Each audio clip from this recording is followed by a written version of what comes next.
दूसरा एक और रीजन समझिए, पुतिन इतने दिन से राष्ट्रपति है, 10 साल प्रधानमंत्री रहे, और उस समय राष्ट्रपति तब इंडिया की तरह रसिया का होता था कि राष्ट्रपति के पास कोई पावर नहीं रहेगा, सारा पावर प्राइम मिनिस्टर के पास रहेगा। तो पुतिन 10 साल तक प्राइम मिनिस्टर थे।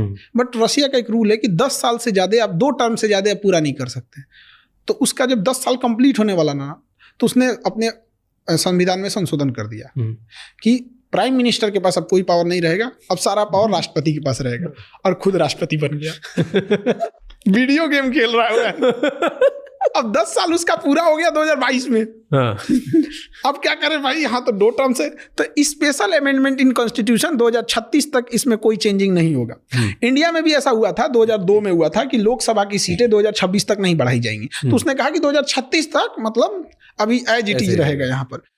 अब दूसरा एक और रीजन समझिए, पुतिन इतने दिन से राष्ट्रपति है, 10 साल प्रधानमंत्री रहे, और उस समय राष्ट्रपति तब इंडिया की तरह रसिया का होता था कि राष्ट्रपति के पास कोई पावर नहीं रहेगा, सारा पावर प्राइम मिनिस्टर के पास रहेगा। तो पुतिन 10 साल तक प्राइम मिनिस्टर थे।